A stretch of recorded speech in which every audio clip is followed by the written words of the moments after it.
mas eu acho que todas as publicações sobre empresa familiar no Brasil têm sido um pouco recorrentes. Por quê? A gente sabe que a grande contribuição, talvez o grande doutrinador disso, foi o professor Lodge, na década de 70 e 80, do qual, inclusive, eu fui aluno dele, o professor João Bosco Lodge, com várias publicações. Ele escreveu sobre o Conselho de Administração, escreveu sobre a própria empresa familiar, e de lá para cá, a grande temática que tem, vamos dizer, perseguido as publicações, é falar que o caminho da empresa familiar é cuidar da sucessão, é cuidar do preparo dos seus herdeiros, é ter um acordo até de acionista, que é um documento que a legislação se reporta, para que eles estejam alinhados, votar em assembleias de uma maneira, vamos dizer, mais harmônica, é ter um bom contrato social. Eu acho que isso, vamos dizer, são situações limitantes. Eu acho que a empresa familiar precisa de alguma coisa maior do que isso. Qual é a peça que eu acho que a empresa de família precisa? Um protocolo para cuidar das emoções. Essa semana eu estava num seminário aí na Câmara Americana aqui em Recife, e alguém me fez uma pergunta que eu achei muito interessante. Ele disse, mas é possível controlar emoções? Eu sei que há uma dificuldade enorme de controlar emoções. Agora, pior do que tentar controlar as emoções é não controlar nada, porque aí a empresa fica à deriva. Então, o que é esse protocolo? É um documento, é um contrato, entendo eu, privado, em que você vai colocar disciplinas sobre o comportamento dos membros, os limites do que pode ser feito, do que não pode ser feito, os códigos de conduta e de princípios da família, os credos da família, o desejo do patriarca, a eleição dos gestores, as pessoas que não são da família e não vão poder participar porque não estão habilitadas. Então, eu acho que precisa de um documento formalizado. Eu acho que precisa de um ritual para segurar essas emoções. Esse é o conteúdo do protocolo. Sem dúvida, porque a herança do DNA não garante uma boa gestão, né? Não. Então, aí nesse protocolo, você pode definir quem tem mais aptidão para a gestão da empresa, quem não tem. Veja, essa observação tua é muito boa, e o doutor Luiz Otávio faz um comentário no prefácio desse que eu acho brilhante. Ele diz que aonde há a incerteza, não há confiança. E ele diz mais. Ele diz que o comportamento normalmente do empreendedor, você imagina uma empresa familiar com 4 filhos, e o que ele faz normalmente? Ele acha que a sucessão dividir a empresa salomonicamente. Ele pega 25% para cada um e daí ele acha que resolveu o problema. É evidente que ele não vai resolver o problema, porque se 3 daqueles herdeiros, em tese, não estariam alinhados com os princípios dele, a empresa vai para a bancarrota, não tem como não ir. E nesse protocolo, ele pode até, na parte que é disponível da herança dele, ele pode fazer disposições que dê o controle a quem ele acha que pode ser o verdadeiro sucessor dele. Então, é nesse protocolo, mais do que um instrumento jurídico, vai estar o espírito dele, vai estar a alma dele. Eu entendo que esse protocolo é um documento multidisciplinar, é a própria Bíblia da família. Ou seja, é a carta magna, é a constituição da família, independente que tenha contratos, independente que tenha acordo de acionista, mas ali estarão os grandes desejos. E nesse aspecto, a legislação espanhola inova, com um decreto de 2007, aconselhando que esse documento, inclusive, fosse registrado. E existe esse papel na legislação nacional e tem um valor legal ou é um valor de acerto entre as partes? Veja, essa pergunta também é extremamente relevante e, por incrível que pareça, em todo seminário, a primeira pergunta que me fazem é isso. Ou seja, sobre a sustentabilidade jurídica desse documento, né? Eu tenho dito sempre que esse documento, e me salvo novamente do doutor Luiz Otávio, que ele disse que esse documento não quer perverter a ordem jurídica, ele não quer ultrapassar o ordenamento jurídico, ele quer complementar o ordenamento jurídico naquelas disposições que são da alma da família, da confidência da família, dos princípios. Então, ele não é um documento, vamos dizer, subalterno à lei ou que queira, vamos dizer, ultrapassar os limites da lei. Ele vai respeitar todos os limites legais, mas ele vai um pouco mais além. Ele vai tentar traduzir a vontade soberana do patriarca, dos desejos da família e, principalmente, ele é um documento de fé, de credo familiar. Então, por isso que eu digo que ele é muito mais do que um contrato. Ele é a alma da empresa. Exato, e aí traz emoção também, emoção de uma forma positiva e criativa, né? Nem tem dúvida, é exatamente isso. Porque, veja, eu tenho dito sempre, se você tem um bom contrato social, mesmo que você contrate o melhor advogado, com a melhor experiência em direito de família, em direito empresarial, ele vai encontrar alguns limites, porque ele vai estabelecer no contrato apenas disposições tradicionais de contrato.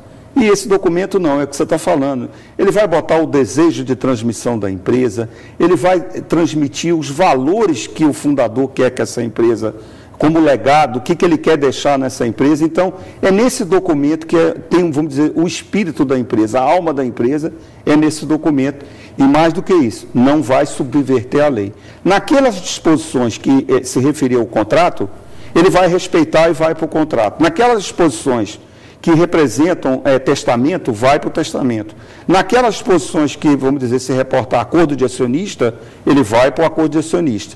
Então, eu diria que o protocolo, na minha visão, é como se fosse a lei maior. O guardião da empresa é como se fosse o Supremo Tribunal da empresa.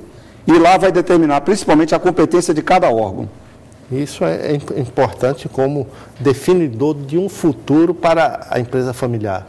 Nem tem dúvida. Eu diria que não é por, vamos dizer assim, por outro motivo que legislações começam a aceitar, vamos dizer assim, um documento que tenha um aspecto muito mais multidisciplinar, quer dizer, que ultrapassa as formalidades enfadonhas da própria legislação. Eu não estou dizendo que ele tenha que perverter a legislação, mas ele vai adicionar, ele vai enriquecer os instrumentos, vamos dizer assim, com natureza basicamente legal.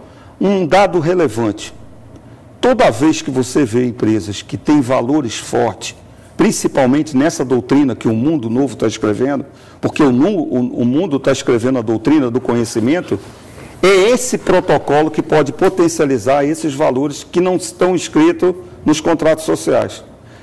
Valores éticos, responsabilidade social e, principalmente, a união da própria família. Esse tipo de protocolo, talvez modificando, em vez de protocolo de entendimento familiar, passar a ser protocolo de entendimento, pode ser aplicado também a outro tipo de empresa, né? Da forma como se deve comportar, né? O Mussalem, que deu uma contribuição aí também, recentemente falecido, e é uma pessoa que a gente acabou dando uma grande contribuição no livro, ele fala sobre isso. Ele acha que esse protocolo é para qualquer instituição. Ele acha que em algumas instituições, mesmo não necessariamente familiares, vamos dizer que tivessem várias famílias, ele é absolutamente vital. Eu entendo hoje que empresas que cuidam de valores perduráveis, tem uma obra de um escritor argentino, que é o Rossi, ele tem um livro novo dele, chamado Valores Perduráveis. Ele fala exatamente sobre a importância ele toca, na verdade ele não se aprofunda ao tema, porque eu tive dificuldade na literatura de me aprofundar no tema, mas ele diz que está convencido que as empresas que vão ficar nessa economia do conhecimento são aquelas que estão muito ligadas a valores perduráveis. Paulo, você como consultor corporativo, como é que arranjou tempo para produzir um livro dessa qualidade e desse tamanho? Veja, Antônio, na verdade a gente vem trabalhando há alguns anos, né, vamos dizer, no ambiente de empresas, e aí não especificamente só em empresas familiares, mas aonde é que eu tenho recolhido, vamos dizer, esses artefatos? Na própria passagem, onde eu tenho feito alguns trabalhos, e eu tenho observado, e isso é uma coisa que para mim é muito visível, que as empresas familiares cada vez mais estão conflituadas, né? Não é por outro motivo que vários escritores estão escrevendo sobre isso. Um trabalho que eu acho relevante é o do escritor, o Devray. Ele fala sobre esse aspecto psicodinâmico da empresa familiar. Ele diz que a empresa, eu não vou chegar ao exagero de escrever como o Nicolas Rey naquele filme do Juventude Transviada, mas ele diz que a família ela é possibilitadora de transformações para a vida das pessoas, mas ela pode ser cárcere. Ou seja, ela também pode produzir neuroses, conflitos excessivos, e isso intenta contra o objetivo do sistema empresarial. Eu acho relevante, para finalizar esse tópico, o sistema familiar é muito diferente do sistema empresarial.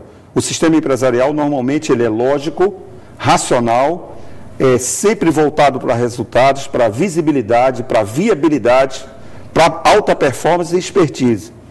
O sistema familiar normalmente costuma ser exageradamente acadêmico, exageradamente conflituado e extremamente subjetivo.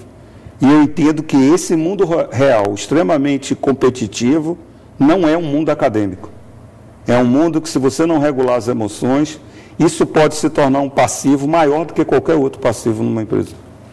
Muito obrigado, Paulo. Esse seu livro está à venda nas livrarias? Ele começa, a partir de semana que vem, ele está na livraria, mas eu queria deixar um telefone para quem quiser adquirir diretamente lá na nossa empresa. Pois não. É o 21 37 29 93. Repita, por favor. 21 37 29 93. Certo. Falar com Ana Clara. Ana Clara, né? Então ela tem esses exemplares e já tem exemplares e a partir de semana que vem a gente vai tentar colocar aí agora nas livrarias. Muito obrigado, Paulo, pela Antônio, muito obrigado. Muito prazer. E vocês interessados nessa área da administração de negócios, é um bom livro, a forma de ter conhecimento de uma coisa que vivenciamos no dia a dia tão próximo da gente. Muito obrigado, Paulo. Obrigado, até o próximo programa.